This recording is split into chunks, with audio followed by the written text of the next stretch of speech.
alors il faudra même les dédommager, comme ils ont toujours eu l'habitude de faire en terre coloniale.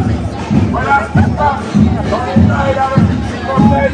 Écoutez, aujourd'hui on est particulièrement inquiet parce qu'on voit que les intrants chimiques sont très largement décrits, les pesticides notamment, comme ayant un impact très fort sur la santé humaine et sur la santé globale de nos écosystèmes et notamment de la biodiversité et en particulier des oiseaux.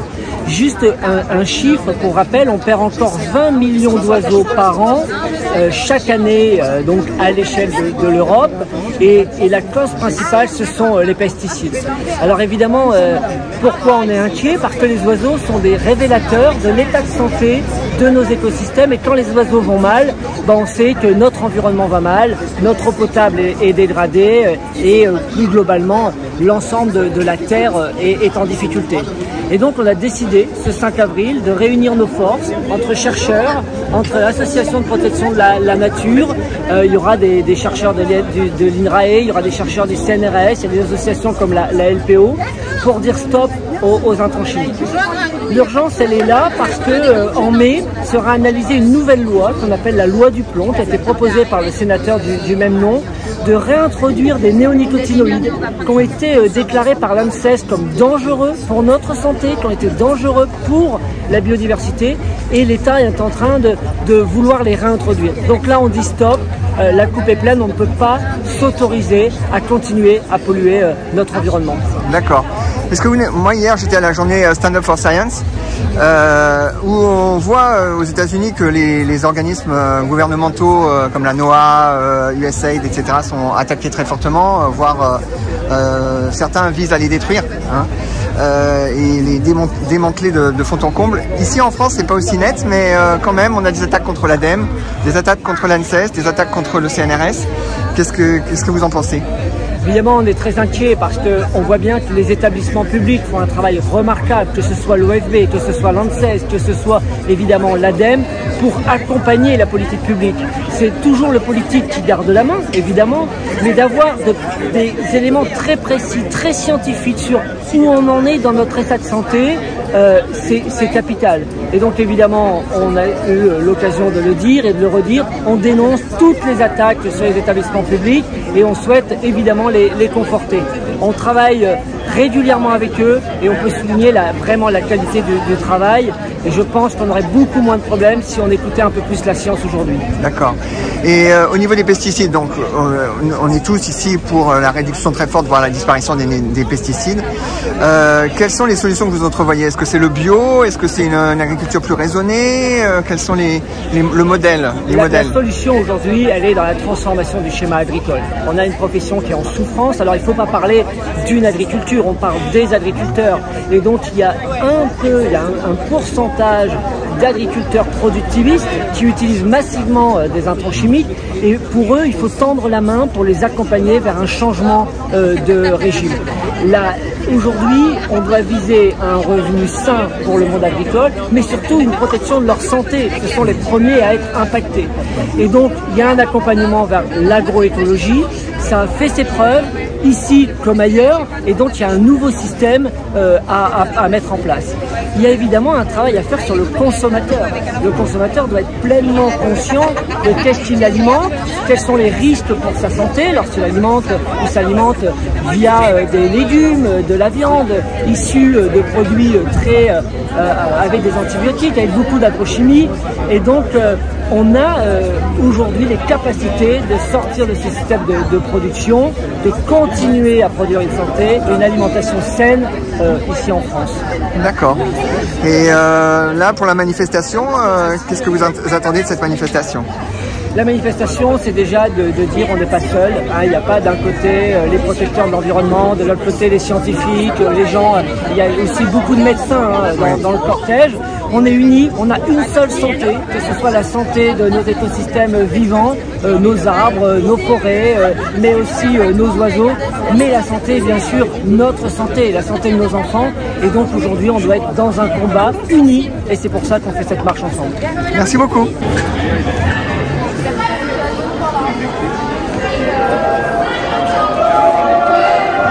Aujourd'hui, c'est la manifestation Printemps Bruyant pour lutter contre d'abord les pesticides, mais aussi le système productiviste agricole actuel qui est en train de détruire la nature, et pas que la nature, aussi l'écosystème, plus aussi notre santé évidemment, et la santé de la terre, des animaux, etc. Avec la disparition massive des oiseaux notamment, là je viens d'interviewer quelqu'un de chez la NPO. Quelle est votre analyse de la situation? Comment vous envisagez cette manifestation? Quel est son but pour vous? Et quelle autre solution entrevoyez-vous? Alors je suis très content qu'on soit aussi nombreux. Donc on vient effectivement pour dénoncer les pesticides, mais comme vous l'avez dit, un système beaucoup plus large. Moi en tant que médecin, les pesticides c'est un grave problème. On a énormément de preuves qui sont accumulées. On sait que c'est des produits qui vont créer déjà et qui vont créer des cancers, des pathologies neurologiques telles que le Parkinson, qui agissent sur les hormones. Et les hormones, ça régule l'ensemble de notre système depuis notre naissance et avant, y compris sur la vie fétale. Donc c'est extrêmement important, et moi en tant que cardiologue, les pesticides augmentent l'inflammation, et l'inflammation c'est un pourvoyeur énorme de pathologies cardiovasculaires. Donc ça on s'attend vraiment à des grosses catastrophes sur le plan sanitaire dans les années qui viennent, et la question sanitaire est indissociable de la question de justice sociale. Je pense que c'est extrêmement important de comprendre et de mettre le point sur le fait que c'est les catégories sociales les plus précaires qui souffrent le plus, celles qui ont les moins la possibilité de s'adapter, d'éviter ces pesticides, que ce soit en termes d'alimentation ou d'habitat dans des zones qui sont à risque, et il faut vraiment penser cette question sanitaire en même temps que la question de justice sociale. D'accord. Et ici à Paris, bon, évidemment, on n'est pas en plein champ, mais quels sont les effets des pesticides? Dans l'alimentation, je suppose, principalement? Évidemment, dans l'alimentation. Et puis l'alimentation, qu'elle arrive, l'alimentation, on ne vit plus dans un monde où on mange ce qu'on produit en bas de chez nous. Donc l'alimentation vient de loin en France, mais de loin à travers le monde. Actuellement, il y a des reculs extrêmement importants au niveau politique sur les législations, sur la protection. Et donc oui, on consomme des pesticides avec l'ensemble des aliments qu'on ingère. Alors il faut aller vers le bio, c'est hyper important, et il faut surtout rendre le bio accessible à tout le monde, et il faut changer les pratiques de production et influencer pour qu'elles changent à l'échelle de la France, mais également à l'échelle du monde, accompagner les acteurs pour les tourner vers l'agroécologie, les accompagner évidemment financièrement, mais également les aider sur le plan scientifique, et nous on est là aussi pour ça, pour que justement, y compris qu'à Paris et dans toute la France et dans tout le monde, on puisse avoir accès à une alimentation de qualité. D'accord. Et en fait, c'est pas du tout le chemin qu'on prend avec Emmanuel Macron, parce qu'avec Emmanuel Macron, si je me souviens bien, il essayait de sabrer dans l'agence bio, et il a essayé de couper plusieurs subsides un peu partout concernant l'écologie. Et donc c'est pas du tout ce qu'on fait, on fait pas d'accompagnement, en fait on coupe les crédits. Absolument, oui. En tant que médecin, je suis très inquiet sur le plan de l'écologie, sur le plan du réchauffement climatique, mais également sur la question des pollutions. Oui, c'est un euphémisme de dire que ça part pas vraiment dans la bonne solution avec les dernières décisions, les derniers gouvernements pour lesquels probablement que l'écologie et la santé, c'est des variables d'ajustement sur des questions jugées plus importantes d'économie. Et c'est un grave problème. C'est un grave problème sur le plan sanitaire, mais probablement un grave problème aussi sur le plan économique, parce que pour travailler dans la santé, traiter des pathologies, ça coûte beaucoup plus cher que les prévenir. Oui, bien sûr. Et vous travaillez dans un hôpital ou? Oui, je travaille à l'hôpital de Toulouse, au CHU à Toulouse. D'accord. Et vous êtes cardiologue, c'est ça? Cardiologue. D'accord. Merci beaucoup. Avec plaisir.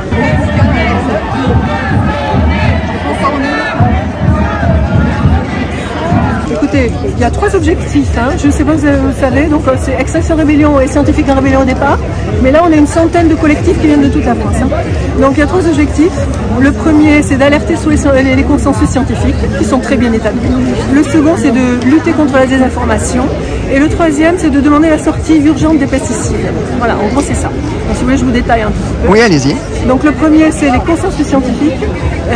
C'est simple, c'est très clair. Il y a des rapports qui montrent de façon très établie, et même un article dans Nature très récemment qui montre que les pesticides sont des poisons pour l'ensemble du vivant, qui sont à la cause de l'effondrement de la biodiversité, insectes, oiseaux, reptiles, amphibiens, partout.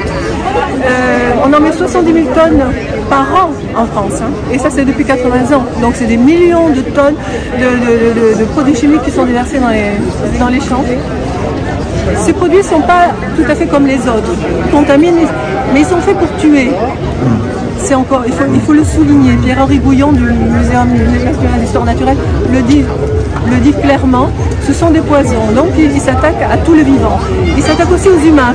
Et le second consensus scientifique, c'est que comme ces poisons sont partout, dans l'eau, dans l'air, dans les aliments que nous consommons qui ne sont pas biologiques, toute la population est concernée. On a une explosion des pathologies. C'est notamment particulièrement grave pour les personnes qui sont en zone rurale, hein, bien entendu, puisque nous avons des cancers pédiatriques dans l'ouest de la France, là où on met le plus de pesticides. On a des cancers de la prostate très importants dans les Antilles suite à la chlordécone. On a une épidémie d'endométriose, donc ces pesticides sont des perturbateurs endocriniens, cancérigènes, neurotoxiques, etc. La liste est longue. En plus, on exporte tous nos produits toxiques, les pesticides toxiques qui sont juste trop toxiques pour l'Europe, on les exporte dans les pays du Sud, ce qui est absolument atroce. Et c'est du colonialisme chimique. Donc ces 3 points sont importants. Donc ça, c'est les consensus scientifiques. Sinon, on lutte aussi contre la désinformation. Pourquoi? Parce que l'agrochimie met des millions d'euros, des millions de dollars partout pour contrecarrer ces discours scientifiques. En tout cas, pour éviter qu'on ne parle de ces consensus-là. C'est 10 millions d'euros de lobbying. C'est 10 millions d'euros de lobbying chaque année à Bruxelles de l'agrochimie. C'est plus que le budget. C'est plus que le budget de l'EFSA. C'est-à-dire l'agence qui s'occupe de l'homologation des produits chimiques, si vous voulez. Voilà. Bon bref, donc et ils infiltrent partout, ils infiltrent les agents de Bayer infiltrent l'IPBES, c'est-à-dire l'équivalent du GIEC. C'est eux qui ont écrit le paragraphe sur les pollinisateurs dans l'IPBES. C'est incroyable, hein, mais c'est vrai. Ils infiltrent même le chiffre projet de façon extrêmement transparente et connue. Donc on lutte contre cette désinformation. Et troisième point, nous voulons une sortie des pesticides parce qu'il y a des consensus sur le fait que c'est possible de sortir des scientifiques. Il y a un rapport de l'INRAE de 2023 qui montre qu'on peut sortir des pesticides dans l'Europe, aller vers de l'agriculture biologique et agroécologique sans mettre en péril la souveraineté alimentaire de l'Europe, il faut le dire. Et bien ça, qui en entend parler? Donc on est là pour parler de tout ça, dire que c'est possible. On peut sortir, c'est pas une idée rétrograde, c'est une idée pour sauver la vie des agriculteurs, leur santé, et sauver la santé du vivant, et notamment des populations riveraines, mais de tous les consommateurs qui ne mangent pas d'eau, etc. Donc on est là pour se mobiliser, pour parler de ces sujets dont on parle peu, qui paraissent peut-être moins importants ou moins, mais qui sont en fait aussi un sujet politique, parce que l'extrême droite est contre l'écologie. L'extrême droite remet en question la science. Regardez aux États-Unis, regardez la Hongrie, regardez l'Italie, regardez ce qui vient ici. On menace l'Office français de la biodiversité de mort, des agents de mort, etc. Donc nous... Les attaques contre l'ADEME, les attaques contre l'ANSES, etc. J'étais à la journée Stand Up for Science hier. C'est ça, vous vous rendez compte? Bon bref, donc on est là pour porter un message de vérité scientifique en tout cas, et puis contre la désinformation, et montrer que ça nous concerne tous. Dans 2 jours, c'est la journée mondiale de la santé. C'est la santé du vivant qui est en jeu, et c'est ce que nous voulons porter. Nous voulons mobiliser les gens là-dessus. D'accord. Désolé, c'est un peu confus. Non, c'est bien. Ce que je voulais dire aussi, oui, ça suppose tout ça un accompagnement des gens, parce que là actuellement les agriculteurs ils sont complètement pris dans le système, c'est-à-dire qu'ils ont des traites énormes à payer parce qu'ils ont plein de machines, et puis par ailleurs ils doivent payer les graines, ils doivent payer les désherbants, ils doivent payer tout le... Alors ça c'est clair, le rapport de prospective INRAE présente ces 3 scénarios. Dans les 3 scénarios on réoriente complètement la politique agricole commune, c'est-à-dire qu'actuellement c'est aux alentours de 2 à 5% des fonds européens qui sont alloués vraiment à la transition écologique. Il faut passer à 100%. Il faut passer à 100%. C'est-à-dire que les agriculteurs tout seuls, ils ne vont pas y arriver, bien sûr. Il faut les accompagner de façon très serrée. Et ça, c'est une condition très importante. Je vous remercie de le poser. Ça, c'est le premier accompagnement pour passer à l'agroécologie. Le second, c'est de diminuer notre consommation de viande de façon drastique. Parce que 60% des terres cultivées en France sont pour l'alimentation animale. Elles sont bourrées d'engrais, bourrées de pesticides, bourrées d'irrigation. C'est une catastrophe aussi pour le plan du climat. Donc nous devons aller vers une agriculture à l'herbe, plus extensive, avec de la viande de bonne qualité, et tout le monde doit diminuer de 50% sa consommation de viande. Nous devons faire quelques efforts. Et puis on doit également continuer la recherche pour accompagner vers des techniques agroécologiques plus efficaces. Il y a des rapports qui sortent très régulièrement qui montrent que c'est possible dès à présent. Déjà l'agriculture biologique le montre, mais l'agroécologie est une technique qui, en remettant de la diversité dans l'agriculture industrielle très simplifiée et très intensifiée, permet de s'en sortir, de préserver la nature, la santé des agriculteurs et la santé des gens. D'accord. Et sur la manifestation, quel est le but pour vous aujourd'hui? C'est ça.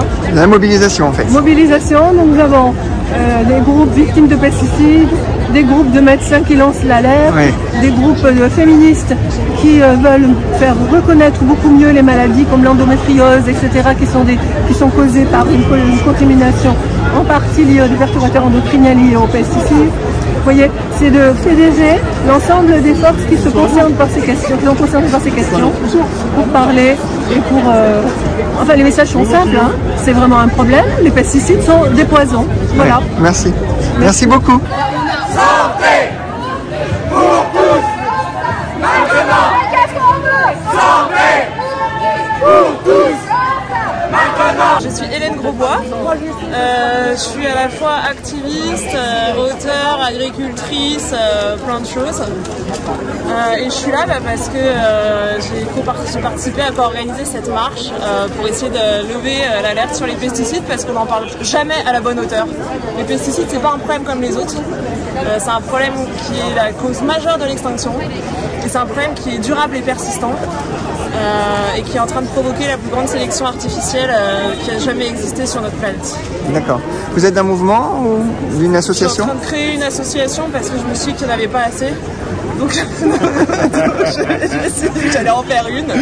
Mais c'est un bien grand mot. Ça va viser à publier de la donnée sur les pesticides et à vulgariser autour de ce sujet. Et vous êtes agricultrice dans quel domaine et où ça? Alors moi je fais de l'agriculture vivrière. Ça veut dire que je n'ai pas d'exploitation agricole, mais c'est de la semence à la semence. Ça veut dire que je fais mes propres semences sur mon propre terreau, et c'est fondamental parce que ça m'a permis d'expérimenter, de voir et de comprendre et de pouvoir démêler le vrai du faux dans le narratif général autour de l'environnement et de l'agriculture. Super. Et vous, monsieur? Je suis Philippe Piard, je suis un des cofondateurs de la campagne et la coalition Stop Toxique. Donc moi je l'ai cofondé au nom de Nature et Progrès.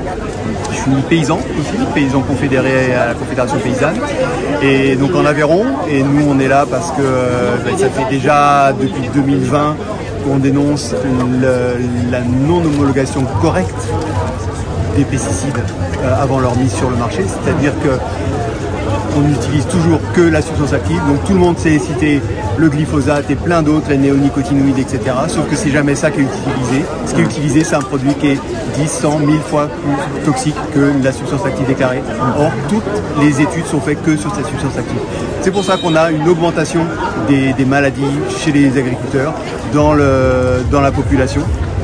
Et comme disait un ami député, c'est pas nos cancers qui sauveront le revenu agricole. Ça c'est sûr. Quand vous dites 10, 100 fois plus important, c'est à la fois dans les enrobés, c'est-à-dire par exemple, je sais qu'ils sont très forts dans les enrobés de graines avec des pesticides dès la graine. En fait, un pesticide, c'est une formulation. c'est jamais la substance active déclarée. En fait, c'est l'industriel qui nous a fait croire que le principe actif, c'était celui qui était important. Or, dans une formulation complète, il y a des synergisants, il y a des... Donc, qui permet que le produit... Qui augmente la force du produit. Qu'il aille dans toute la plante, des éléments de systémie, il y a des surfactants qui permettent que le produit reste longtemps. Il y a des agents de perméation qui permettent que le produit pénètre à l'intérieur des cellules pour tuer la plante, pour tuer l'insecte. Et ça, c'est évacué dans l'ordre de l'évaluation. Donc en fait, on étudie une toxicité, donc les doses journalières admissibles auxquelles la population est exposée, sans jamais l'étude de ces formulations complètes. On évacue ces produits, on dit ok, le produit n'est pas dangereux. Donc le risque, bénéfice-risque, bénéfice-danger, c'est ok, on peut utiliser ces produits, sauf qu'ils sont sous-évalués. Et si on les évaluait correctement, moi je suis persuadé que c'est 100% des produits qu'on interdit. Est-ce que vous avez personnellement eu des problèmes avec ces pesticides ou connu des gens qui avaient des problèmes avec ces pesticides de près ou c'est plus un ressentiment général? Non, malheureusement. Vous êtes en bio ou... Moi je suis en bio, moi je me suis pas posé la question de m'installer en bio depuis 20 ans. Par contre autour de moi oui, en fait dans toutes les fermes autour de moi il y a une petite fille qui est décédée à l'âge de 6 ans d'un cancer du cervelet. Il n'y a pas de cause environnementale, il n'y a pas de cause génétique, donc elle est forcément environnementale. Il y a des cancers du sein, il y a des maladies de Parkinson. En fait, dans toutes les fermes, si on cherche, si on veut vraiment faire de l'épidémiologie, dans toutes les fermes, il y a des malades.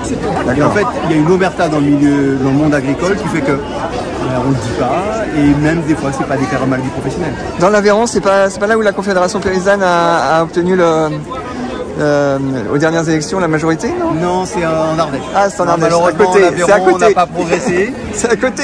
On a gardé nos 2 sièges à la Chambre, mais on n'a pas progressé. D'accord.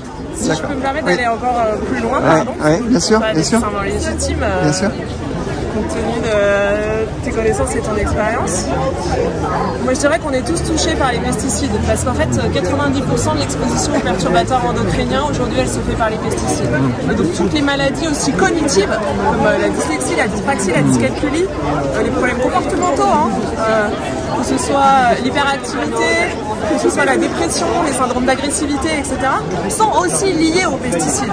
Et puis il y a un autre problème, c'est l'effondrement de la fertilité. On a quand même perdu 54% de la fertilité en 45 ans sur les hommes en Occident.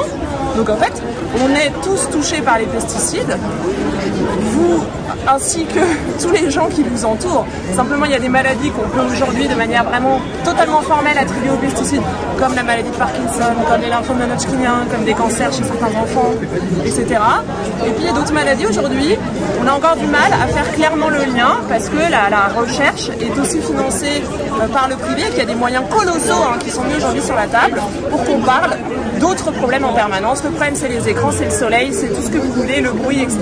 Puis c'est jamais les poisons qu'on ingère tous les jours, c'est quand même assez extraordinaire. Puis il y a aussi la difficulté de mesurer les effets cocktails en fait entre les différentes choses qu'on ingère à différents niveaux. Mars, si on voulait faire la moindre analyse pertinente pour prévenir, ce n'est pas possible. Donc en fait, il faut simplement se ressaisir et se dire que si on a empoisonné, c'est à cause des poisons et faire interdire les poisons. Mais si on attend de devoir démontrer sans arrêt que telle substance donne telle maladie, en fait on n'y arrivera jamais pour aussi une raison simple, c'est que les industriels, eux, ils veulent vendre des substances sous brevet.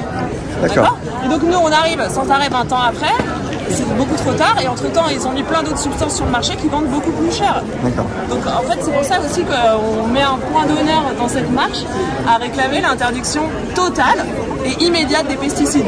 Pas je sais pas quand à la Saint-Glinglin devant en masse gratis et pas substance par substance parce qu'on n'y arrivera jamais. Pas comme l'Europe a fait, c'est-à-dire on verra dans 10 ans et puis 10 ans plus tard on verra dans 10 ans.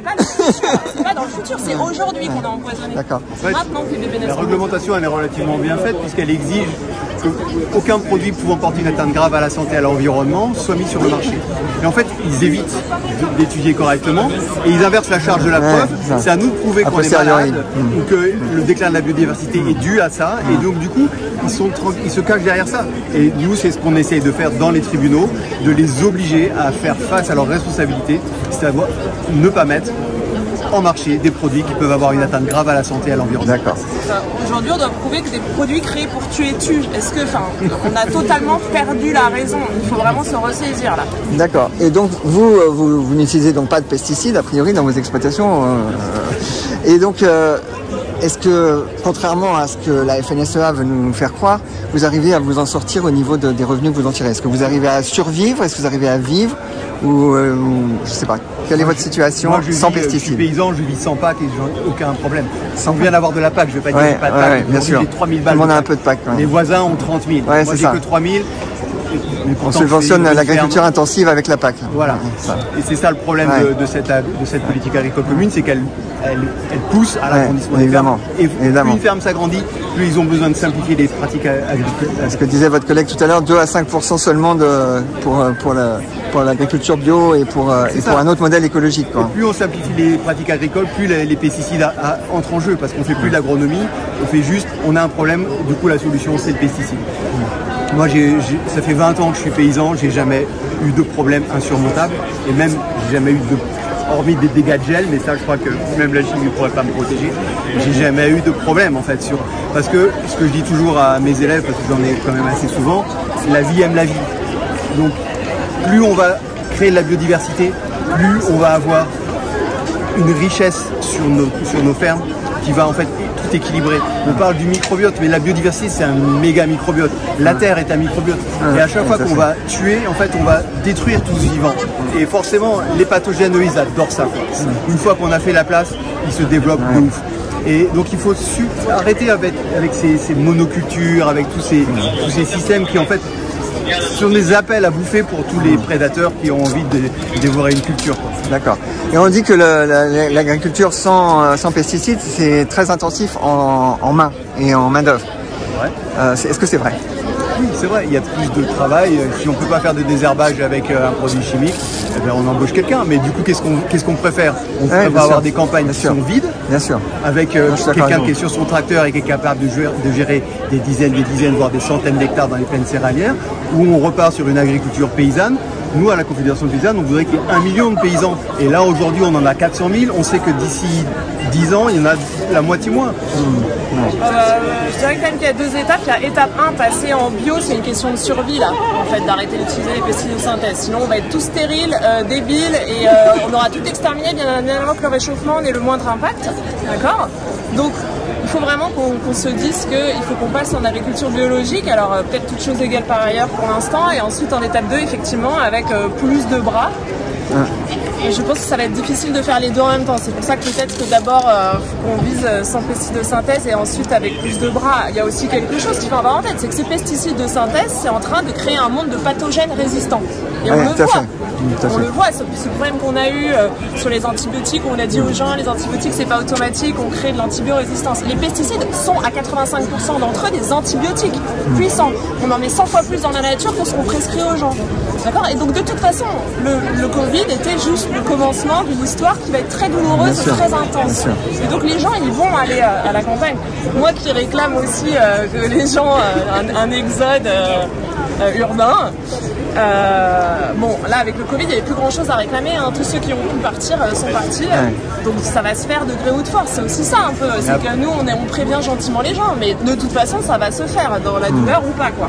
Après il faut une volonté politique, hein. On sait très bien que s'il y a une volonté politique, si on décide aujourd'hui... C'est l'accompagnement qui manque. En accompagnement, je veux dire, le coût pour la santé des pesticides, c'est au minimum 4,6 milliards d'euros par an, rien que pour la France.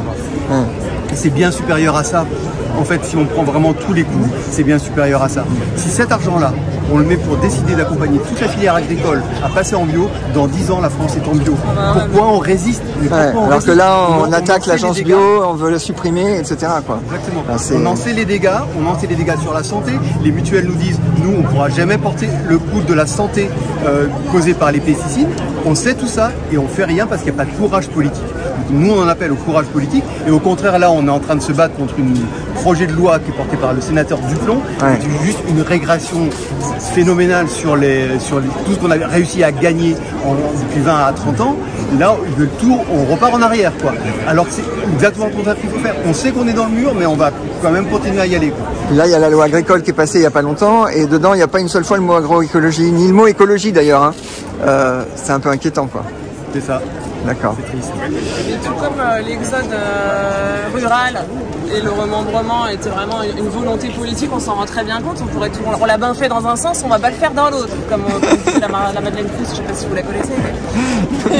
Mais en tout cas, ça montre en fait que... et puis les agris, quand ils tombent malades, en quelques mois ils arrêtent. Avant ça, ils vous auraient dit c'est impossible, on ne pourra jamais le faire. Et puis dès qu'ils tombent malades, ça change vite. Bien sûr qu'il y a un problème sur la viticulture et l'arboriculture, mais si je prends l'élevage et l'exemple de l'élevage bovin, dans ma région c'est du charolais, ils sont en pâture 8 mois par an, l'hiver ils sont nourris principalement avec le foin de l'exploit, passé en bio sur une grande partie de la production agricole française, ça se fait en fait très facilement en réalité. Même en arbo et en viti, hein, je veux dire, oui, parce qu'on a énormément d'arbos qui sont en bio et qui rencontrent des problèmes comme tout le monde, mais qui savent les résoudre sans aucun problème. Et les plus gros taux de conversion en culture végétale, c'est la viticulture. Donc ils ont fait des conversions en bio qui sont énormes aujourd'hui. Je voyais les problèmes en viticulture, c'est qu'il y avait des habitations qui étaient à 1 mètre de l'endroit où des bandes de pesticides. Vous entendez, il y a 1600 écoles aujourd'hui. Oui, c'est ça, les écoles aussi. Au bord tout à fait, de zones traitées. Tout à fait. Donc ça, c'est un vrai problème, quoi. Ils sont exposés directement. Donc, changeons, quoi. Changeons maintenant, il n'y a pas à c'est ça le mot de la manif, changeons. Et faut passer au bio. Les pesticides maintenant. Interdire les pesticides. Pas demain, parce que ça fait des décennies qu'on a dit que demain on arrête. On a déjà beaucoup reculé au niveau européen. Moi j'ai beaucoup suivi l'activité du Parlement européen il y a 2-3 ans, et 4 ans, 5 ans, et j'ai vu Juncker qui proposait ça déjà. Et maintenant on est déjà deux présidents de commission plus loin, et ça n'a toujours pas changé, quoi. De bio, pas 20%. En fait, je vais gueuler comme ça et pas... Il faudra un mégaphone. C'est important d'être ici parce que, vous l'avez dit, le gouvernement veut mettre à l'ordre du jour une loi pour réintroduire les néonicotinoïdes. Et il est tellement pressé de le faire qu'on va même peut-être en discuter à l'Assemblée nationale avant de discuter de la loi sur le droit à mourir dans la dignité, sur la fin de vie. Donc c'est vraiment, ils veulent accélérer l'adoption de cette loi. Et c'est une catastrophe parce que la France est déjà, au niveau de l'Union européenne, le deuxième pays qui consomme le plus de pesticides. On est quand même dans une situation où on découvre que 99% des nappes phréatiques sont polluées avec des polluants éternels. C'est vraiment, tout ça est alarmant, hein, ça donne vraiment envie de pleurer en fait. Et là on a un gouvernement irresponsable qui a voté récemment également une loi orientation agricole insuffisante sur la protection de l'environnement, qui ne s'est même pas opposé fermement au Mercosur, qui est un traité délétère pour nos agriculteurs et pour l'environnement. On a actuellement à l'Assemblée nationale, on va en discuter la semaine prochaine, la loi simplification, où là c'est le musée des horreurs, où ils veulent supprimer l'Office français pour la biodiversité, l'ADEME, toutes les agences, au prétexte qu'elles ne servent à rien, qu'elles sont trop chères, ou qu'elles menacent le modèle de l'agro-business, puisque tout ça vient du lobby de la FNSEA, de la coordination rurale, qui encourage tous ces votes-là, qui sont en fait faits main dans la main par le socle commun, les LR et l'extrême droite, qui a de nouveau démontré sa totale hypocrisie d'ailleurs vis-à-vis des agriculteurs, parce qu'elle fait mine de les protéger, mais lorsqu'il faut voter pour des prix rémunérateurs, pour qu'ils soient en meilleure santé, lorsqu'il faut voter contre les traités de libre-échange, elle ne s'y oppose même pas, donc c'est pour ça que je suis là aujourd'hui. Et c'est bien qu'on soit nombreux, et j'espère qu'il y aura encore de nombreuses mobilisations sur le sujet avant le vote à l'Assemblée nationale sur les néonicotinoïdes. Pour changer de modèle, est-ce qu'il ne faut pas un accompagnement ? Oui, il faut un accompagnement, c'est d'ailleurs ce qu'on avait voté à l'Assemblée, puisque je suis député, dans le budget. On avait voté pour un fonds pour que les agriculteurs puissent mieux transiter vers le bio. On avait voté pour plein de choses grâce au vote du NFP. C'était pas un montant de 7 milliards, quelque chose comme ça. Voilà, c'était un des montants colossaux qu'on avait réussi à voter avec des recettes qui allaient avec. Et finalement, tout ça a été balayé par le 49.3. Ouais, je me souviens. Donc ça nous montre que quand on respecte vraiment la souveraineté, les représentants à l'Assemblée nationale, à la fois sur les nouveaux impôts qu'il faudrait mettre en place pour ensuite dépenser dans le bon sens pour organiser la bifurcation écologique du pays, c'est possible, mais c'est bloqué par le gouvernement qui est au service des lobbies de l'agrobusiness. Ouais, la suppression de l'agence du bio, franchement, c'est exactement le contraire de ce qu'il faut faire. La suppression de l'agence du bio, la suppression de l'OFB, tout ça, ce n'est que des pressions de la FNSEA et de l'extrême droite. Ouais, c'est ça. J'étais à la journée Stand Up for Science hier avec Arnaud Saint-Martin notamment qui était le présent. Qui est notre député, et lui il était déjà là la première journée aussi. Et c'est hallucinant quoi. Enfin, ce que vous dites là sur la France, ça nous rappelle très clairement ce qui est en train de se passer sur la NOAA, etc. Oui, en fait, c'est moi la loi simplification, la suppression des agences avec en fait, la négation de la vérité, du travail scientifique, du travail que c'est la vérité qui est attaquée. Ces agents, qu'ils soient fonctionnaires, contractuels, bref, toutes les personnes qui y travaillent, c'est illustre la trumpisation de la vie politique, c'est-à-dire il n'y a plus aucune place pour les données sérieuses, la vérité. Ce n'est que de la surenchère au service des intérêts privés. Voilà. Merci beaucoup. Merci beaucoup.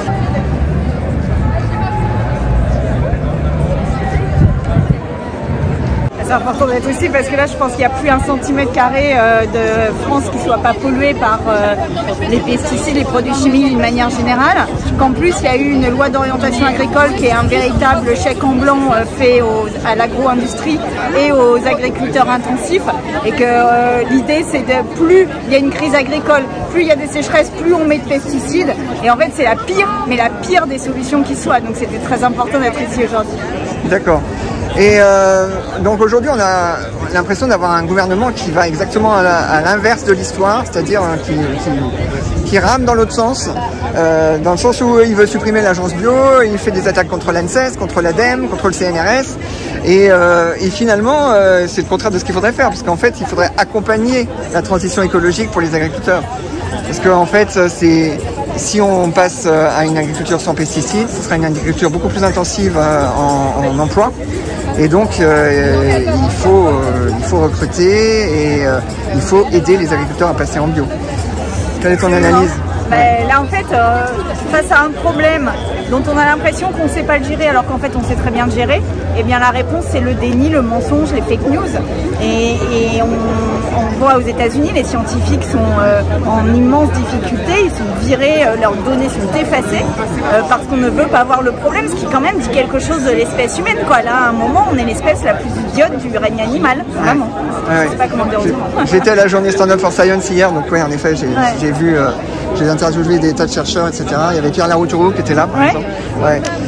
Il y avait aussi Vincent Guay de Attac qui était là, donc c'était vraiment une... Mais les associations étudiantes n'étaient pas là, l'UNEF, l'Union étudiante était absente. Mais il y avait tous les autres, c'était déjà bien. Et à l'Assemblée nationale, cette loi du plomb qui veut réinstaurer des néonicotinoïdes. Je crois que c'est un sénateur qui a introduit une nouvelle loi. De toute façon, là, on a déjà eu la loi d'orientation agricole qui est une horreur sur le plan écologique. C'est vraiment une loi écocidaire. Et donc, on poursuit avec, dans la même lignée avec la réautorisation des néonicotinoïdes, etc. Ben là, il n'y a plus, passer les bornes, il n'y a plus de limite, dit le romancier, mais là, on est vraiment là-dedans. Et quelle est la solution? Est-ce que la solution, c'est pas... parce que la solution, bon, on la voit pour le monde agricole, il faut un accompagnement, il faut arrêter tout de suite les pesticides, parce qu'on a déjà beaucoup trop attendu, on a déjà eu des délais au niveau Union européenne, on a eu un délai de 5 ans, puis un délai de 10 ans, et au niveau français, on a dit dans 3 ans, et puis maintenant, il ne se passe rien. Au contraire, c'est pire en pire, et est-ce que la solution, elle n'est pas ailleurs, elle n'est pas dans les urnes, dans les échéances qui vont venir? Elle est dans les urnes, elle est à l'Assemblée, elle est dans les collectifs municipaux, enfin dans les municipalités, les exécutifs régionaux, départementaux, elle est partout, puis surtout elle est dans la mobilisation citoyenne, dans la désobéissance. Ouais. Et aussi chez les consommateurs de ne pas en acheter. D'accord. Merci beaucoup. Merci. Au revoir. En fait, là, on vient de voter une loi à l'Assemblée qui s'appelle la loi d'orientation agricole, qui est un véritable blanc-seing, une autorisation sans limite de polluer, de déverser de la chimie dans les sols. Aujourd'hui, les sols fertiles et l'eau potable sont les biens les plus précieux qu'on a. Les biens les plus précieux, c'est pas un indice du CAC 40, c'est pas un indice boursier. Ce qu'on a de plus précieux aujourd'hui pour l'avenir de l'humanité, c'est nos sols et notre eau potable. Et là, on est en train de tout détruire au simple fait qu'on ne veut pas changer, qu'on ne sait pas s'arrêter. Et en fait, on est dans une situation extrêmement critique. Et justement, aujourd'hui, la situation politique, géopolitique, là par exemple la condamnation de Marine Le Pen, ça évacue un peu ces sujets-là, notamment le procès Bayer Monsanto de la famille de Théo qui a avorté porté plainte. Vous, est-ce que vous trouvez que c'est un sujet qui passe un peu à la trappe et quelle est la responsabilité des politiques comme vous sur ce sujet? Et ça passe à la trappe parce qu'il y a une forme de déni collectif qui ne veut pas s'affronter à cela, parce que moi ce que je constate c'est que là on est à la fin d'un cycle économique, le libéralisme qui nous a pollué, qui nous met en danger, et en fait la seule solution qu'on envisage c'est la poursuite de la croissance sous d'autres conditions. Et en fait envisager un changement, c'est envisager aussi un changement de nos habitudes quotidiennes. Et on l'a vu au moment du barbecue, on l'a vu au moment d'autres tensions comme ça. Il y a vraiment une forme d'entêtement irresponsable à vouloir continuer un mode de développement fondé sur la production de masse, notamment alimentaire, qui nous conduit mais vraiment dans un danger. Il y a peu de générations dans l'humanité qui ont eu des responsabilités aussi lourdes que les nôtres. Cette responsabilité, c'est de prendre des décisions qui soit préserveront l'avenir de l'humain sur la planète, soit au contraire le mettront en danger. Et en fait, c'est comme si nous étions des espèces d'inconscients avides d'argent et avides de pouvoir, et que nous ne voulons pas voir le danger qui est sous nos yeux, que nous créons nous-mêmes. Quelle est la place de notre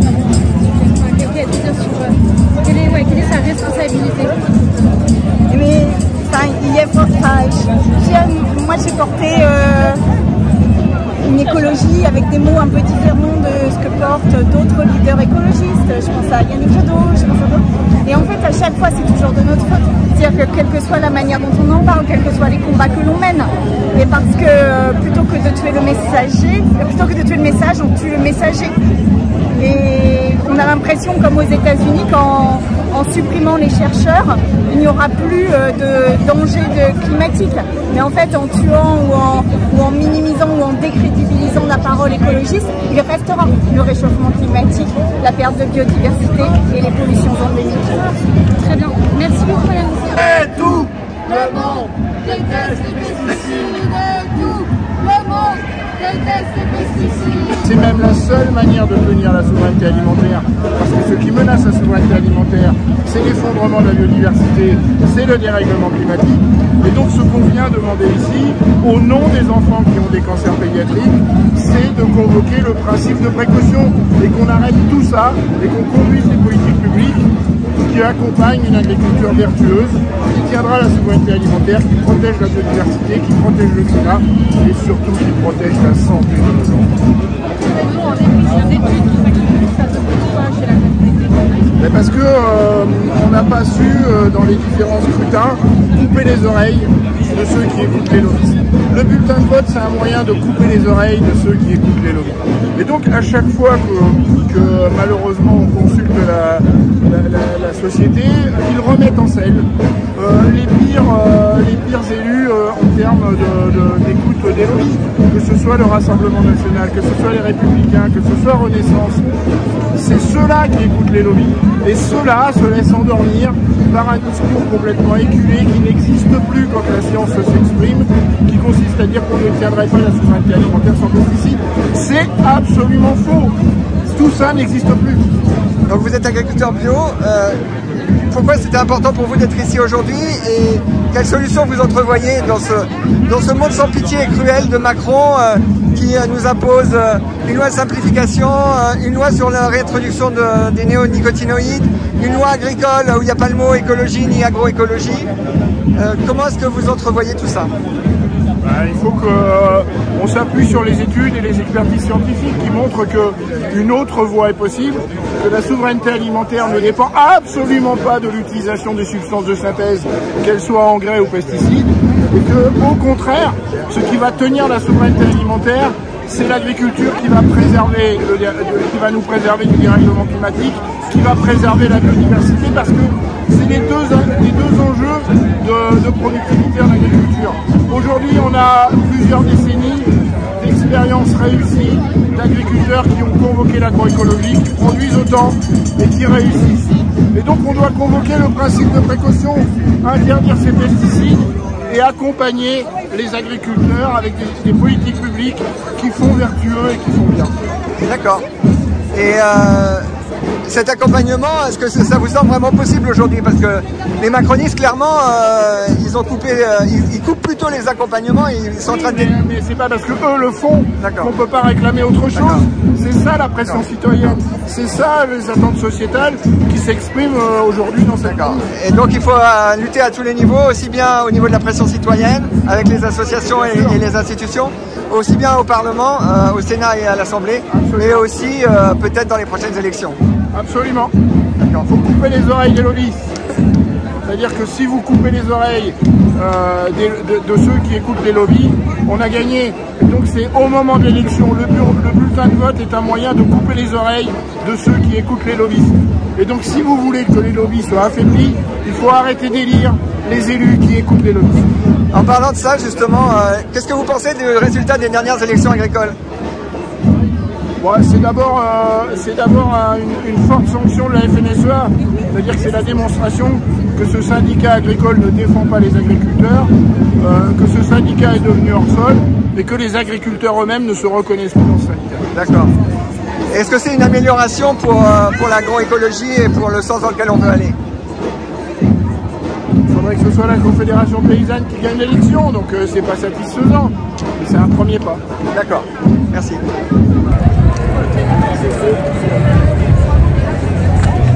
C'est important d'être ici parce que non seulement aujourd'hui la science nous dit combien les pesticides sont un drame pour la biodiversité, pour tout vivant, pour la santé humaine, y compris pour les agriculteurs, donc c'est une catastrophe absolue, mais non seulement dans ce moment politique particulier, on recule sur les objectifs, on réautorise des néonicotinoïdes, on est sur le fantasme de pas d'alternative sans solution, donc on est sur une logique totalement débile, et en plus il y a une remise en cause de tous les outils qui nous permettaient d'analyser, d'étudier, d'identifier et d'évoluer. Donc non seulement on perd sur les objectifs, on perd sur les trajectoires, mais on perd sur les outils de politique publique.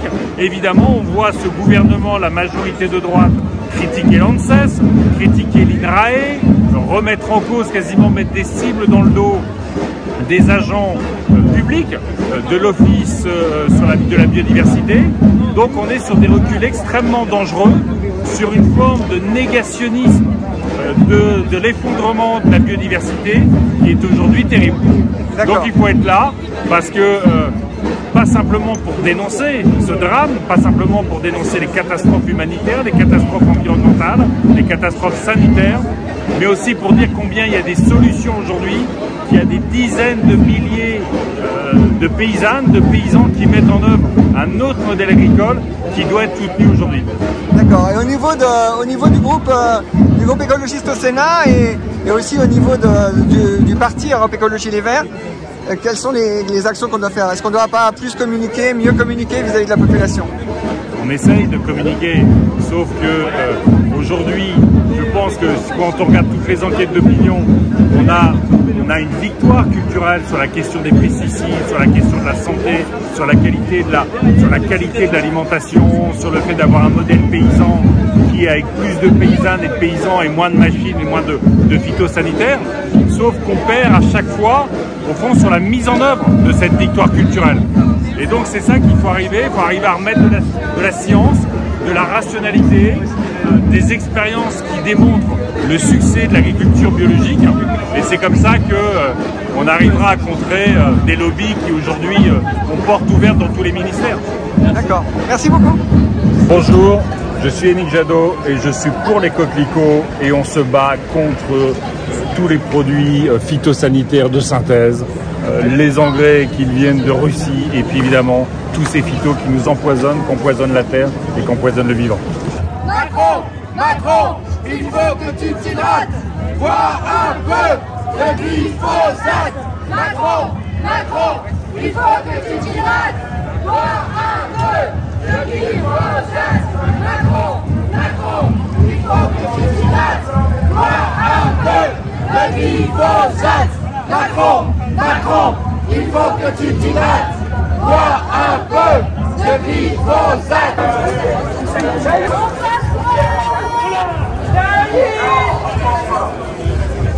Mais imaginez un peu, les Martiniquais et les Guadeloupéens restent les produits de la terre. Des produits empoisonnés,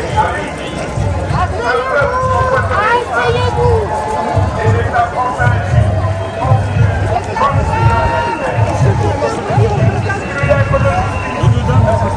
il faut expliquer c'est un préjudice de la société.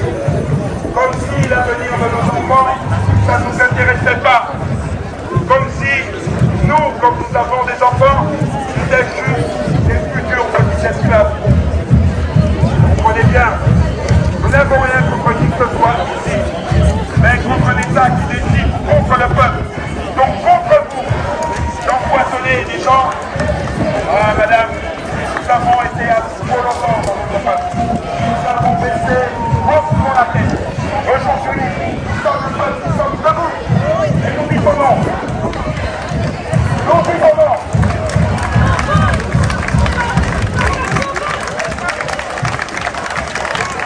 Comprenez bien que sur les 20 000 € que les rares victimes ont demandé, c'était une hypothèse.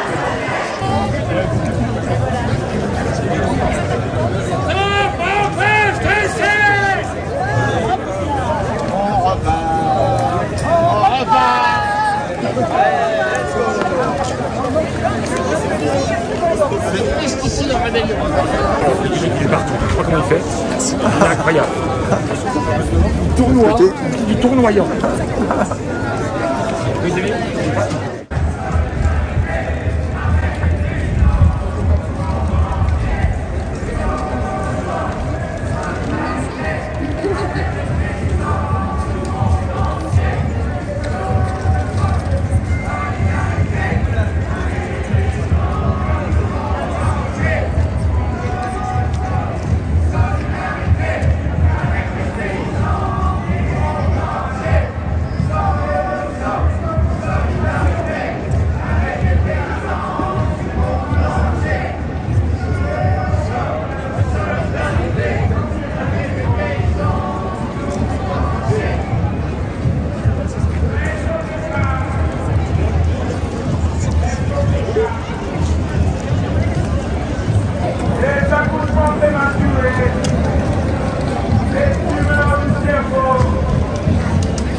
L'objectif du développement de nos villes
Bonjour à tous. Bonjour. Alors la campagne d'Extinction Rébellion, changement de régime, est un acte de résistance face à l'agriculture intensive et face à ses conséquences catastrophiques sur la biodiversité, sur les sols, l'eau, l'air et sur tout le vivant. Les conséquences catastrophiques sur tout le vivant. Nous dénonçons l'empoisonnement dû aux pesticides. Nous dénonçons l'empoisonnement général dû aux pesticides. Pour organiser cette marche, Extinction Rébellion et Scientifiques en Rébellion ont été rejoints par Agir pour l'environnement, Alerte Médecins contre les pesticides, Citoyens pour le climat, Nous toutes, Peuple solidaire Action Aide, Secret Toxique et Sud Recherche. Merci. Un très grand merci à elles et eux, tous et toutes. Merci à vous. Merci aux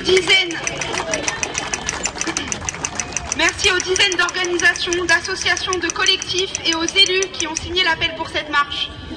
Merci à tous d'être là aujourd'hui ou d'être pas loin avec nous. Nous avons choisi pour date la Journée mondiale de la santé et nous avons choisi pour point d'arrivée de cette marche le ministère de la Santé. Mais la préfecture ne nous a pas autorisé à aller jusqu'au ministère de la Santé. Alors nous sommes là, juste à côté de l'hôpital Necker. Nous sommes juste à côté de l'hôpital Necker, hôpital pour enfants. Ne nous laissons plus empoisonner. Les pesticides tuent, l'État est responsable. L'agrochimie est coupable.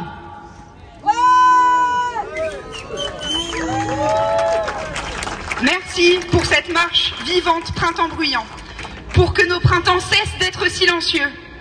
Merci aux personnes qui vont prendre la parole, scientifiques, médecins, riverains, agriculteurs, agricultrices, collectifs de victimes des pesticides.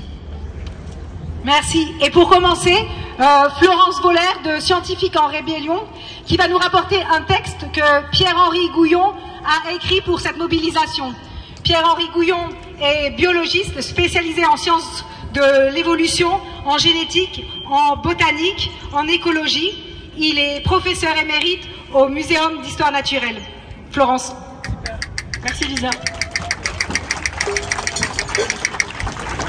Donc je vais vous transmettre un message de Pierre-Henri Gouillon qui est aussi agronome, c'est important de le dire.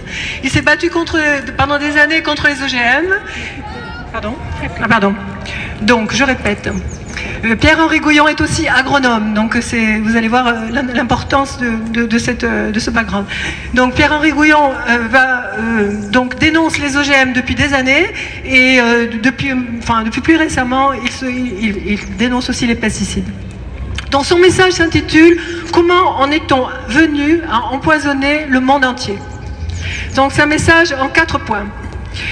D'abord sur l'agriculture. L'agriculture industrielle a privilégié la production immédiate de biomasse au détriment de la durabilité de ses pratiques. Bon, elle a très bien réussi, hein. Elle produit largement assez pour nourrir l'ensemble de l'humanité. Mais pour cela, il a fallu détruire le fonctionnement écologique et évolutif des agrosystèmes, homogénéiser les cultures et sélectionner des variétés totalement dépendantes des engrais de synthèse. L'homogénéisation des cultures, fondée sur une consanguinité totale des plantes cultivées, hein, ce sont des clones la plupart du temps, les rend totalement incapables de résister aux moindres problèmes, aléas, soit environnemental, climatique, nutritionnel ou biologique. Résultat, pour maintenir en vie ces plantes, il faut tuer tout ce qui peut les attaquer, les manger ou leur faire concurrence. L'agriculture industrielle repose donc totalement sur l'emploi massif de pesticides. Ça, c'est le premier point. Le second point, on sait que les pollutions de divers ordres sont nuisibles aux êtres vivants. Mais parmi tous ces polluants, les pesticides ont une place à part. En effet, il s'agit de molécules faites pour tuer. On les présente comme herbicides, insecticides ou fongicides, c'est-à-dire tuant les champignons, mais ils agissent sur les fonctions biologiques de base et sont donc des poisons pour tous les êtres vivants. Alors il y a diverses publications, dont une dans la revue Nature, il y a 15 jours, donc la revue la plus prestigieuse en sciences, qui montre ces faits-là. Et en particulier, une publication signée par toutes les grandes firmes agrochimiques a été publiée, enfin on l'a trouvée, on l'a retrouvée, donc Bayer, Syngenta, BASF, DO. Et cette publication montre que 82% des produits actuellement vendus en Europe tuent les abeilles. Ça veut dire 92% des insecticides, mais aussi 75% des fongicides et 79% des herbicides. Autant dire qu'au moins 80% des pesticides sont nocifs pour tout le vivant. Cette agriculture industrielle ne se maintient qu'en détruisant toute la vie sur Terre. Les conséquences sont affolantes. Une baisse de biomasse de 75% en 27 ans dans les zones protégées en Europe pour les insectes volants. 60% d'insectes en moins au Royaume-Uni en 18 ans. Pour les amphibiens, les reptiles, les mammifères et les oiseaux, c'est la double peine. Non seulement ils sont aussi empoisonnés, mais en plus, leur alimentation se raréfie. Troisième point, la biodiversité s'effondre, les animaux sauvages ou domestiques se portent mal, y compris les humains. Vous avez ici beaucoup de victimes de pesticides et beaucoup de médecins qui se mobilisent. Nombre de maladies voient leur incidence augmenter, comme par exemple les cancers chez les enfants, alors qu'il n'existe aucune cause susceptible de les expliquer, autre que cet empoisonnement général. Et si ce fait reste encore largement méconnu, c'est que les puissants lobbies de l'agrochimie emploient de nombreux marchands de doute pour le cacher. Ils réussissent à s'infiltrer dans les organisations se préoccupant de ces questions, comme l'IPBES, c'est l'équivalent du GIEC pour la biodiversité, ou le Shift Project, ont des membres influents qui viennent de firmes comme Bayer. Et en plus, ils sont très présents auprès des décideurs politiques, notamment en lobby à l'Union européenne. Dernier point, pour Pierre-Henri Gouillon, mais pour nous tous et toutes ici, il est urgent de lever le voile sur ce massacre en cours. La santé globale des écosystèmes, des animaux, et parmi eux des humains, est en train de décliner. D'ailleurs, la durée de vie régresse alors qu'elle était donnée comme la preuve ultime du progrès. L'agrochimie empoisonne l'ensemble de la planète. Ce crime contre l'humanité et la nature ne peut pas durer plus longtemps. Il est urgent de nous mobiliser comme nous faisons aujourd'hui. Nous produisons déjà assez de nourriture pour tous les humains. En réduisant la consommation de viande, on pourra en nourrir encore plus et mieux. Ce qui crée les famines, ce n'est pas une production insuffisante, mais une mauvaise répartition des richesses. Il est donc temps de mettre en place une agriculture durable, diverse et respectueuse de la vie. Merci Pierre-Henri Gouillon. Merci pour la traduction.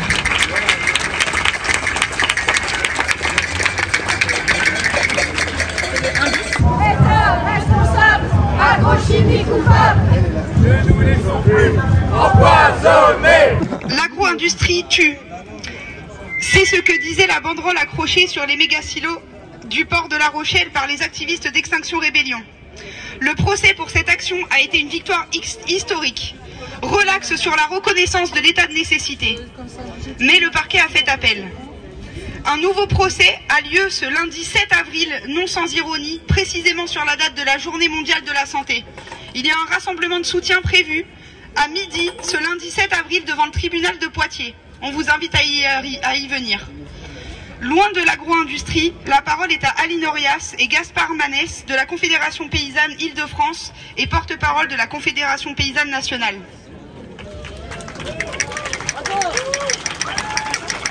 Bonjour à tous et à toutes, merci pour votre bon accueil. Donc effectivement, ma collègue et moi sommes paysans en Île-de-France, on représente la Conf Île-de-France et on a été mandaté par la Confédération Paysanne Nationale, en l'occurrence son secrétariat, Laurence Marandola, et le secrétariat national de la Conf. Voilà, juste pour petit rappel, la Confédération Paysanne est le seul syndicat qui a acté déjà depuis plus d'une décennie, voire deux, la sortie des pesticides. Contrairement aux autres. On est bien, hein? Ah ouais, on est bien, hein? Et donc on va vous lire notre petit texte. Nous sommes réunis aujourd'hui pour dénoncer l'usage massif des pesticides et leurs conséquences désastreuses sur notre santé, notre environnement et notre modèle agricole. Au-delà des constats terrifiants que nous avons l'habitude d'entendre et que nous partageons évidemment dans notre syndicat, il est important que notre voix singulière sur cette question puisse être entendue. C'est pas assez fort. Donc je vais coller vraiment plus fort. Mais de toute façon, comme vous avez le doublage en langage des signes, vous avez tout compris. Ça marche. Nous tenons Nous tenons à rappeler que les premiers touchés par l'usage des pesticides sont bien évidemment celles et ceux qui les appliquent. Oui, les paysans et les paysannes sont les premières victimes de ce modèle agricole avec son lot de cancers, de maladies neurologiques et de troubles hormonaux. Aujourd'hui encore, des collègues meurent à cause des pesticides. Ils et elles ont été exposés toute leur vie à ces substances sous couvert de rentabilité, sous la pression d'un système qui privilégie les profits au détriment de la santé. À l'heure actuelle, plus d'un tiers des cancers chez les paysans et les paysannes est lié à l'utilisation des pesticides. Et c'est à chaque fois un parcours complexe et douloureux pour obtenir la reconnaissance de maladies professionnelles et les indemnités afférentes. Cette situation est inacceptable. La France est le premier consommateur européen de pesticides avec plus de 76 000 tonnes de matières actives utilisées chaque année, soit 4 kg de pesticides par habitant. Eh non, vous en mangez, hein? Faut peut-être réduire un peu là, hein, quand même. Vous exagérez, hein. 95% de ces produits sont employés en agriculture. Donc les particuliers, vous faites quand même 5% aussi, hein. Depuis longtemps, les firmes agrochimiques tentent de dissimuler les effets néfastes de leurs produits, grâce à des campagnes de désinformation et un lobbying. Et ben voilà, c'est le SAMU, encore une intoxication. Depuis longtemps, les firmes agrochimiques tentent de dissimuler les effets néfastes de leurs produits grâce à des campagnes de désinformation et un lobbying intense auprès des pouvoirs publics. Cette contamination généralisée a des conséquences environnementales majeures. Pollution des milieux aquatiques, des sols, de l'air et empoisonnement des pollinisateurs. Je vais pas trop vite, ça va?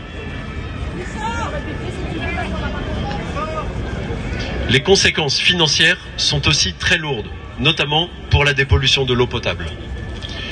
Les néonicotinoïdes, insecticides particulièrement toxiques, illustrent parfaitement la pression exercée par les firmes agrochimiques. Certains d'entre eux sont de 5 à 10 000 fois plus nocifs pour les abeilles que le DDT. Oh! Insecticides pourtant interdits depuis des décennies. Les dégâts sur la biodiversité sont alarmants.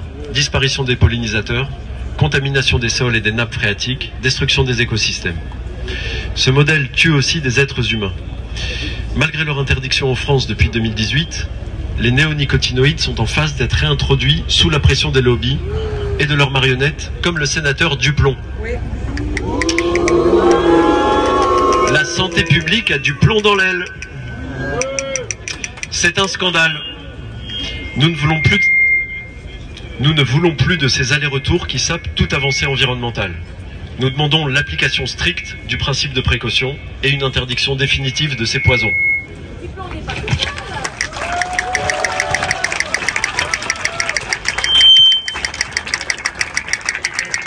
Car l'utilisation massive des pesticides ne relève pas de la responsabilité individuelle des paysans et des paysannes. Il faut être fou pour croire que nous puissions être sereins lorsque nous nous retrouvons seuls face à notre pulvérisateur pour le remplir d'un bidon sur lequel est indiqué tout un tas de têtes de mort et de signaux de danger. Aucun paysan ne met des pesticides sur ses cultures par plaisir. C'est évident. Si notre profession continue dans cette direction morbide, c'est bien à cause d'un système économique dans lequel le dogme de la compétition nous pousse aux pires folies. Car, oui, les pesticides sont utilisés comme arme de concurrence sur le marché international. Et c'est bien tout le sens des revendications que nous avons pu entendre venant de certains syndicats de ces dernières années. Excusez-moi, je fourche. Pouvoir travailler à armes égales avec les autres pays, et tant pis si pour cela, il faut faire le moins-disant environnemental. Mais... À la Confédération paysanne, nous nous battons au contraire pour une agriculture qui respecte celles et ceux qui la pratiquent et celles et ceux qui s'en nourrissent. Nous ne voulons plus d'un modèle agro-industriel tourné vers l'exportation qui pousse à l'usage intensif des pesticides au détriment du vivant et de la souveraineté alimentaire.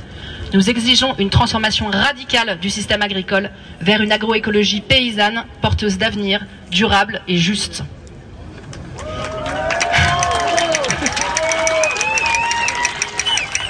Les alternatives existent et elles sont rentables.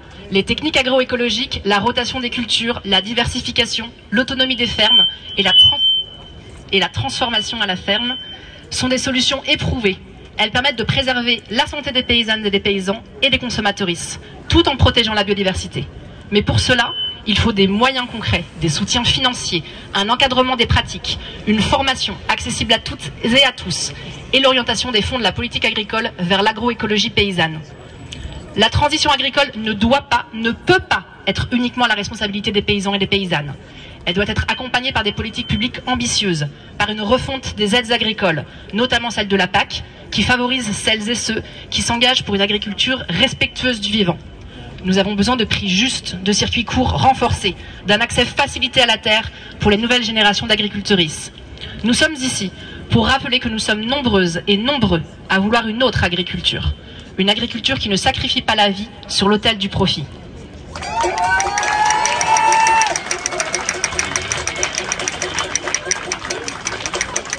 Une agriculture qui respecte le vivant. Refusons les pesticides, exigeons des changements concrets. Portons haut et fort l'agroécologie paysanne. Pour la santé de toutes et de tous, pour la protection de notre planète, pour une alimentation saine et équitable, et pour un printemps bruyant.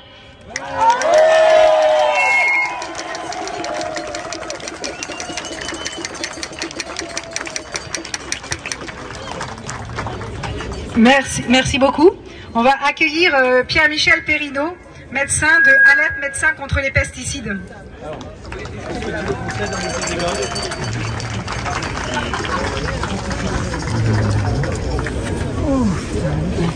C'est où, ouais.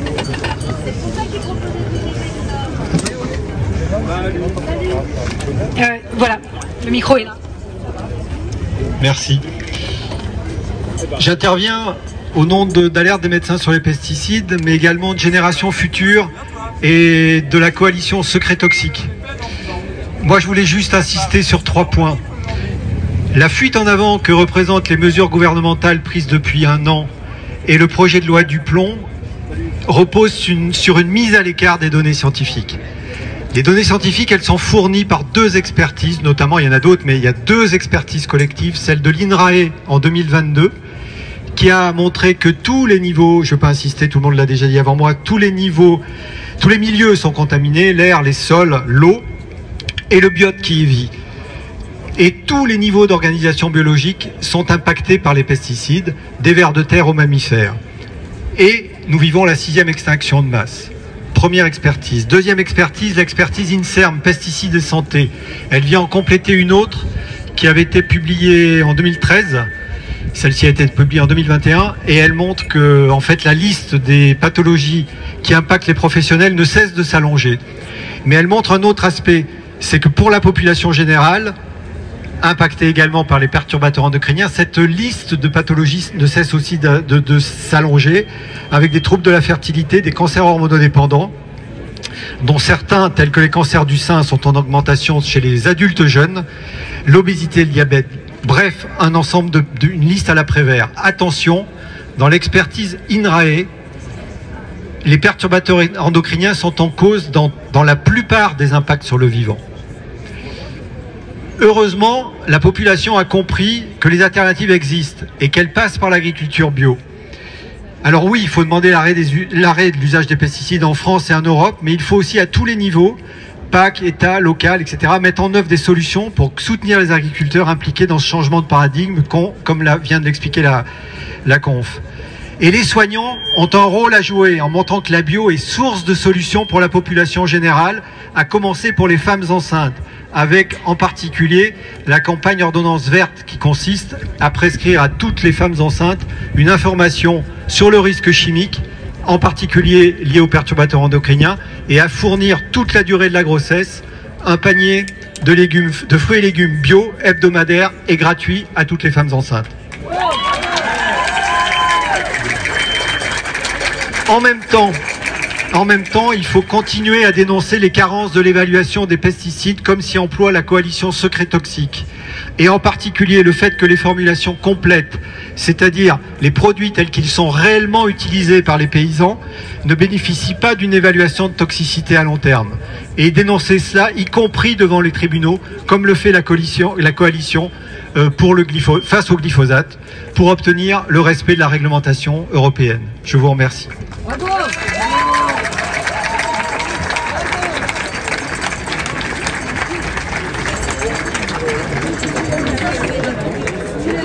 On va maintenant accueillir Mélanie Popov, qui est médecin et cofondatrice de l'Alliance Santé Planétaire.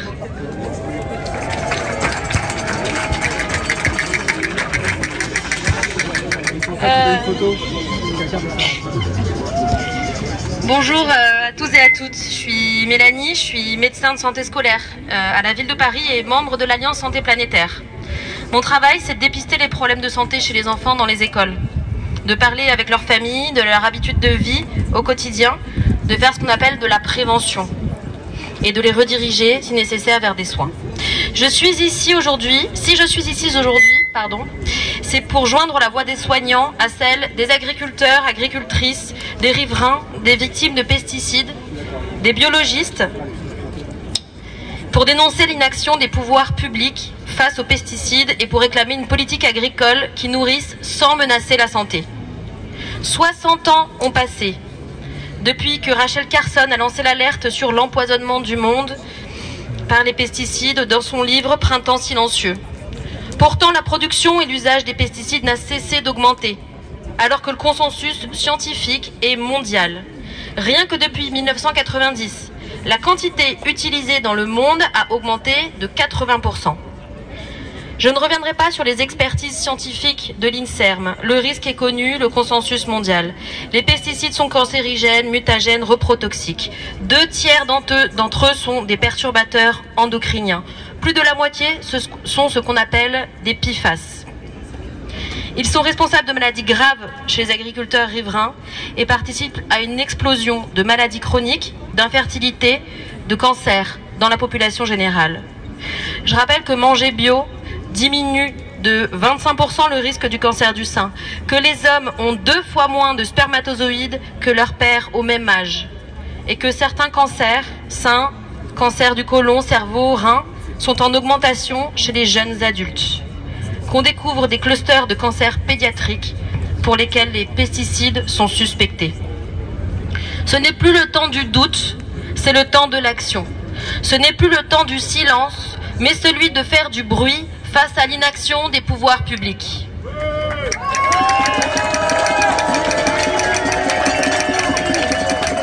Je ne vais pas vous mentir, le milieu de la santé se sent impuissant. Nous sommes, soignants, médecins, aussi démunis que les victimes, que les agriculteurs et les consommateurs. Limiter son imprégnation en pesticides n'est pas une chose aisée, quand l'exposition n'est pas réellement choisie, mais subie. La santé n'est pas une compétence individuelle, c'est une responsabilité collective.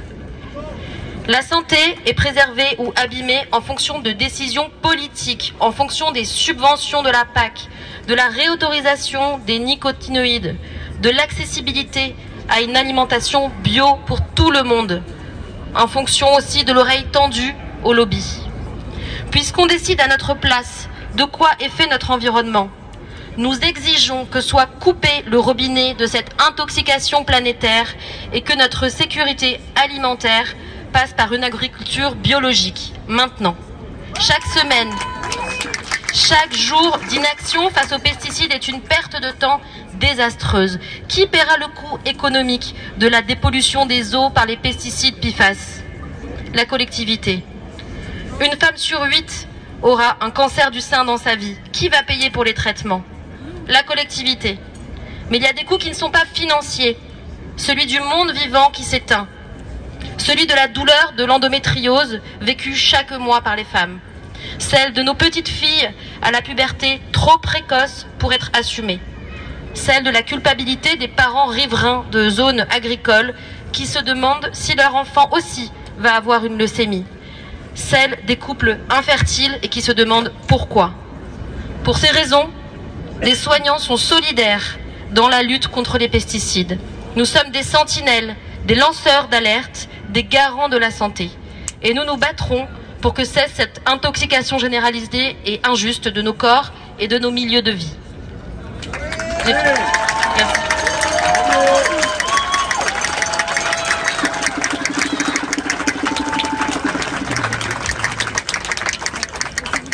C'est à qui? Oui. Merci beaucoup. La parole maintenant est à Michel Davier de l'association Soutien aux victimes des pesticides de l'Ouest. Bonjour, Michel, je suis technicien agricole. Mon BTS en poche en 88, je suis entré chez un semencier français, chez lequel je suis resté 34 ans. C'est un travail passionnant sur la comparaison des variétés de maïs, de blé, de tournesol et autres espèces en plein champ. Et aussi, j'ai pu participer à la sélection du tournesol. Ce travail m'a permis d'avoir beaucoup de contacts et échanges en France, d'autres pays d'Europe, où je suis allé avec agriculteurs, chercheurs et partenaires du secteur agricole. C'était passionnant. Ce dont je n'ai pas pris conscience, c'était la dangerosité des pesticides utilisés pour protéger les semences et les désherbants que j'ai utilisés contre celles qu'on appelle les mauvaises herbes. Car pour faire cela, je devais me tenir à moins d'1 mètre des semences traitées et des traitements liquides dont j'étais forcé de respirer les émanations odorantes, sans parler des contacts possibles directement sur la peau. Nous n'étions pas informés à ce moment des risques extrêmes de l'utilisation des pesticides. On nous a ensuite fourni des EPI, équipements de protection individuelle, et ils sont efficaces partiellement. À 47 ans, je suis tombé malade d'un lymphome, cancer du sang, un lymphome de Burkitt, très répandu parmi les agriculteurs et les salariés des secteurs agricoles et de la recherche. J'ai bien failli perdre la vie brutalement, mais à 47 ans, c'était trop tôt pour partir. J'ai eu la chance d'être bien soigné et plusieurs années plus tard, de rencontrer le collectif des pesticides de l'Ouest pour m'informer sur mes droits à une rente suite à la consolidation de mon état de santé. Je suis heureux de témoigner pour tous les autres malades et disparus à cause des pesticides, qui sont de vrais poisons.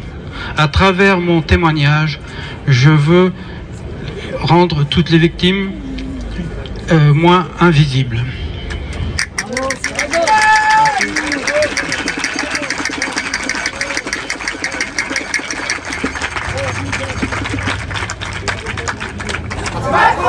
Macron, il faut que tu t'hydrates. Bois un peu de glyphosate. Bonjour à tous. Donc, comme 22 millions de Français, j'habite à la campagne, à côté de champs traités par les pesticides.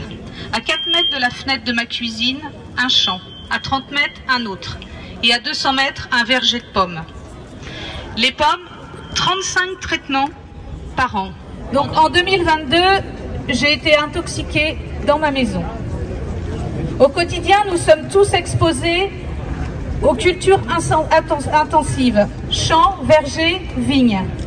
Les promeneurs, cyclistes, dans les crèches, dans les écoles, les EHPAD ou encore les salariés d'entreprises proches de champs. Nous sommes tous des riverains. Beaucoup d'entre nous sont déjà malades, des adultes, mais aussi des enfants. Il y a de plus en plus de cancers pédiatriques. Ce sont les mêmes maladies que les travailleurs du secteur agricole. Myélome, leucémie, Parkinson, tumeurs du cerveau.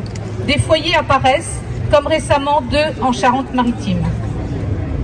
Nous demandons la reconnaissance en maladies environnementales, comme pour l'amiante, des maladies des riverains liées aux pesticides. Aucune information possible sur les produits pulvérisés dans nos lieux de vie. Pourtant, certains sont toxiques, comme les scientifiques le pointent régulièrement. En cas d'épandage, nous ne sommes pas prévenus. Si nous sommes absents, les traitements passent inaperçus, alors que notre linge, notre potager ou nos animaux peuvent être contaminés. Qu'en est-il de nos fruits, de nos légumes, ainsi que de la pelouse, des arbres, des jeux où jouent nos enfants? Ils en sont recouverts. Nous demandons la transparence. Nous avons le droit de savoir quels produits chimiques sont pulvérisés chez nous. Nous, riverains, souhaitons pouvoir vivre chez nous sans risque pour notre santé. Nous demandons, de toute urgence, des mesures de protection efficaces pour la santé des riverains, en passant par la protection de l'eau que nous buvons tous. Nous voulons être nourris par des paysans, paysannes qui nous entourent et qu'ils ou qu'elles puissent vivre dignement de leur travail. Nous demandons donc de renforcer le soutien à l'agriculture bio et paysanne, respectueuse du vivant. Cette révolution agroécologique est vitale. Nous voulons la fin des toxiques. Nous nous organisons partout en France pour défendre notre santé et ne plus se sentir seuls. Rejoignez-nous au sein de Riverains Ensemble pour défendre l'intérêt du vivant face aux intérêts du capitalisme agro-industriel et chimique. Merci.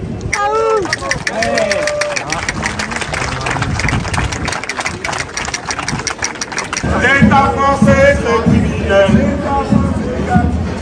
L'État français qui a tué nous. L'on déconne en tuant nous.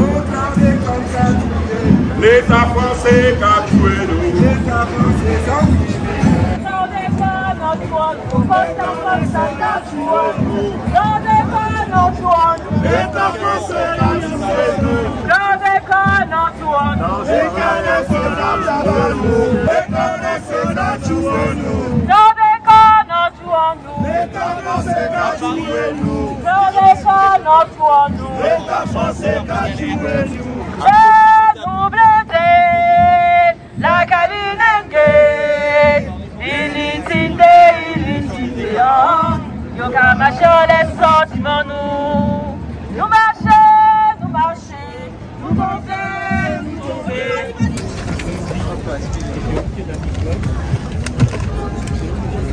Chers frères et camarades, aujourd'hui, nous ne venons pas supplier, nous venons accuser. Nous accusons un État complice. Nous accusons un système capitaliste, prédateur et vorace, qui depuis des siècles s'enrichit en sacrifiant nos corps, nos terres et nos vies à travers une agriculture coloniale qu'il continue d'imposer comme un modèle économique aux territoires ultramarins. Pendant des décennies, le chlordécone a été délibérément utilisé aux Antilles en toute connaissance de cause, pour protéger la monoculture de la banane, ce totem de l'exploitation coloniale. Résultat, nos courses, nos terres sont polluées pour des siècles, nos eaux empoisonnées et nos corps malades. Nous avons le taux de cancer de la prostate le plus élevé au monde, sur des territoires aussi petits. Plus de 90% de notre population adulte est contaminée. Et nous ne parlons même pas des enfants. Et que nous répond l'État à tout cela? Un non-lieu, du silence et du mépris.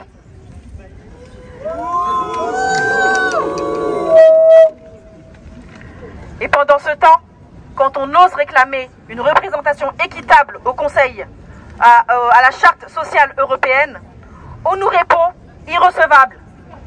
Ce mot irrecevable en dit long. Il dit, vous n'êtes pas une priorité.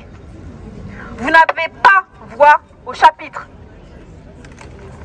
Mais ce dysfonctionnement, c'est le prolongement direct du système esclavagiste. Celui qui hiérarchise les vies, les territoires et les droits. Celui qui fait que les Français de l'Hexagone ont des droits pleins, pendant que ceux des Outre-mer héritent du poison et du mépris. Et pendant qu'on y est, avez-vous vu l'endroit où nous sommes réunis aujourd'hui? C'était devant le Muséum d'histoire naturelle. Un lieu où pendant des décennies, les ultramarins, des Africains, des Kanaks ont été réduits à l'état de spécimens, enfermés, mesurés, exposés comme des curiosités, comme des objets. Nos crânes, nos os, nos histoires sont encore dans les réserves. Ce lieu est un symbole, un lieu de mémoire coloniale et de dépossession, d'humiliation. De déshumanisation. Et de déshumanisation. Mais aujourd'hui, nous faisons entendre la voix de ceux qui n'ont jamais été écoutés. Parce qu'au fond, la vie des peuples des Outre-mer ne vaut rien face à un capitalisme prédateur et vorace. Et nous en avons la preuve aujourd'hui. Mais cette époque touche à sa fin. Nous ne sommes pas des victimes muettes. Nous sommes un peuple qui se lève. Et aujourd'hui, nous exigeons des réparations. Des réparations pour l'empoisonnement, des réparations pour le mépris et des réparations pour cette injustice permanente. C'est fini le doudouisme. c'est fini la carte postale. Et c'est fini l'acceptation. Aujourd'hui, c'est la colère qui parle. Aujourd'hui, c'est la vérité qui sort. Aujourd'hui, nous avons marché pour nos vies. Le Gadi Bakaïnou, c'est Grediri qui a fait Sakdiri. Chaque voix compte, chaque paille politique, et nous ne nous tairons plus. Happy!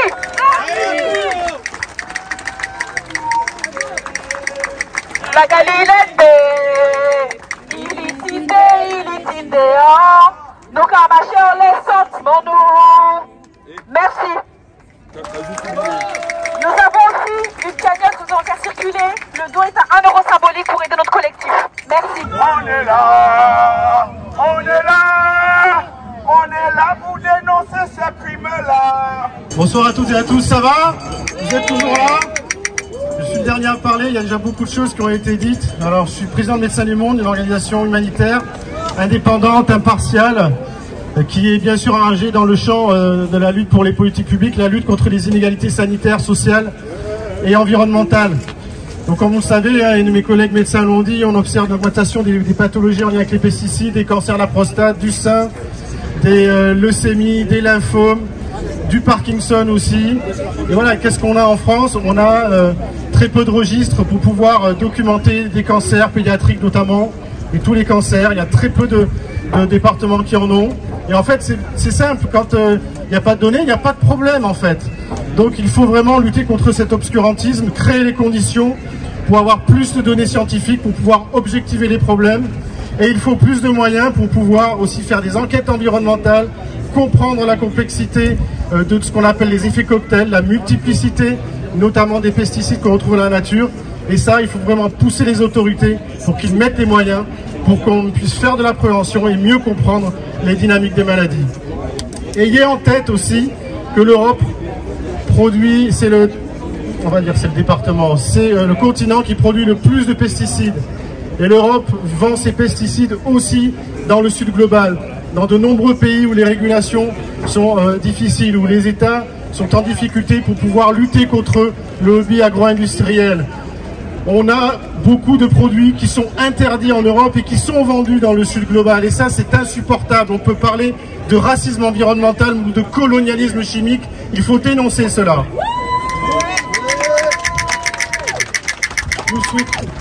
Nous souhaitons une démocratie sanitaire, une démocratie qui ne soit pas celle des lobbies. Nous réfutons la démocratie des lobbies, celle qui consiste à avoir des décideurs politiques qui préfèrent écouter les lobbies, l'intérêt privé plutôt que le discours scientifique et l'intérêt général. Il faut se battre pour l'intérêt général, il faut se battre pour un État social qui défend un système de santé solidaire et qui engage une lutte contre les inégalités sanitaires, sociales et environnementales. Et il faut sortir des pesticides. Merci à vous et bon courage pour la suite. Je voulais vous dire que la journée mondiale de la santé l'année prochaine, ce sera de nouveau le 7 avril et que le samedi le plus proche, c'est le 4 avril. Donc, regardez votre 4 avril l'année prochaine.